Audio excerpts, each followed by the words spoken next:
정부 여당은 대통령의 굴욕 외교에 대한 국민과 야당의 비판과 분노마저 정치 공세로 몰아 폄훼를 일삼고 있습니다. 100번 양보해서 이번 정상회담이 한일 간 숙제를 풀어내는 방일이기만 했어도 민주당은 미래의 성과를 기대하며 지켜보았을 것입니다.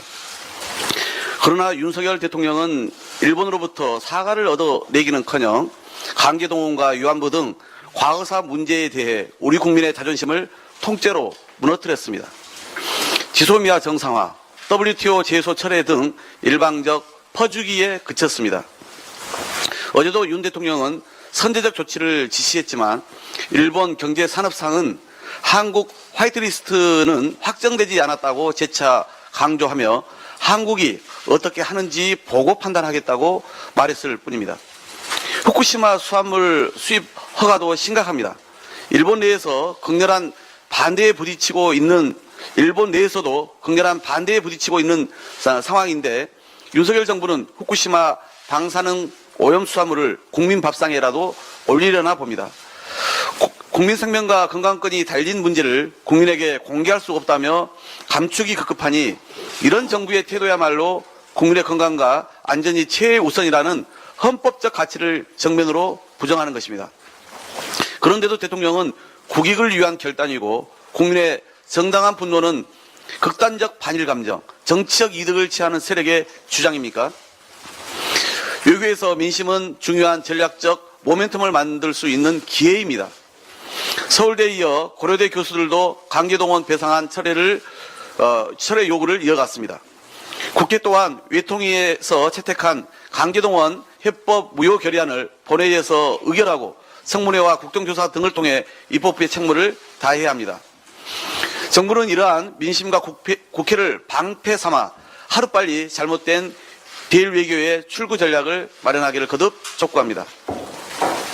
전혀 논의 대상이 아닌 점까지 문제 삼으려는 상황을 더 자시할 수 없습니다. 독도와 관련된 일본 언론의 허위 보도에 대해 대한민국 국회의원 공동의 이름으로 항의 성명을 발표할 것을 국민의힘 김의현 당대표와 조영 원내대표 등 여당 지도부에 공식 제안합니다. 일본 공영방송사를 비롯한 언론들이 한일 정상회담에서 독도 문제가 언급됐다고 주장합니다. 이는 우리 헌법이 규정한 대한민국 영토를 가짜뉴스로 침략한 것과 같습니다. 심지어 어제 마이니치 신문은 이란 의원연맹 회장이 윤 대통령에게 일본산 멍게 수입을 요청했으며 당시 대통령실 관계자가 영상 촬영을 막았다고 주장했습니다. 한일 회담 이후 일본 언론은 연일 논란을 불러일으키는 소식들만 쏟아내고 있습니다. 이러니 매일같이 보도를 둘러싼 진실게임만 벌어지고 있는 것입니다. 대체 이번 한일 정상회담 후 어디에서 양국의 미래를 기대할 수 있는 것인지 묻지 않을 수 없습니다. 독도를 향한 일본 측의 어떠한 외교적 시비와 도발에 대해서도 우리는 단호하고 명확하게 국가적, 국민적 반론을 제기해야 합니다. 대통령이 헌법적 책무인 영토의 보존 의무를 해태하니 헌법기관인 국회가 나서서 바로 잡을 수밖에 없습니다. 만약 국민의힘 지도부가 이 제안에 응하지 않는다면 국민을 대리한 국회의 일원으로서의 명분과 자격마저 의심받게 될 것임을 명심하기 바랍니다. 국민의힘 지도부의 신속한 답변을 기다리겠습니다. 윤석열 검찰이 결국 어제 이재명 당대표를 기소했습니다. 그간 매일같이 생중계되다시피 한 수사와 망신주기, 압수수색을 경험한 우리 국민 누구라도 익히 예상한 일이었습니다.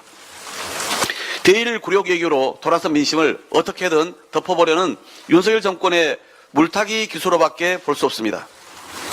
여기에 주 69시간제가 촉발한 노동개혁 실패와 집권여당의 사당화 논란까지 겹쳐 대통령 직무 수행에 대한 긍정평가는 연일 폭락 중입니다. 부정평가가 임계점이나 다름없는 60%를 또다시 넘어서자 검찰이 야당 대표 기소 카드를 꺼내든 것 아니겠습니까? 하지만 아무리 정적 죽이기에 공권력을 휘둘러봤자 돌아선 민심이 회복될 리 없습니다. 굴욕과 무능으로 점철된 외교와 국정 혼란의 폐해는 고스란히 국민 고통으로 돌아갈 것임을 명심하기 바랍니다. 배임, 제3자 뇌물 등 온갖 억지 혐의를 씌워봐야 돈 받은 자가 범인입니다. 1년 6개월간 70명에 가까운 검사가 동원됐고 수백 건의 압수수색을 벌였는데도 제대로 된 증거도 없이 죄다 범죄자들의 번복된 진술만 받아쓰기 했습니다. 대놓고 언론에 흘렸던 428억 약정설이니 대선 자금 8억 같은 검찰의 상상 속 혐의들은 모조리 빠졌습니다. 정작 부실수사로 50억 클럽은 무죄 판결이 나고 김건희 여사 주가 조작 의혹은 매일같이 증거가 새롭게 쏟아져도 손도 대지 않던 검찰입니다. 민주당은 무도한 검찰의 칼날에 굴복하지 않고 당당히 맞서겠습니다. 정의당도 윤석열 검찰의 봐주기 수사와 여당 국민의힘의 특검 반대 입장, 국회 법사위의 처리 거부 의사를 충분히 확인했을 테니 이제는 살아있는 권력을 향한 양특검 실시에 본격 동참하기 바랍니다.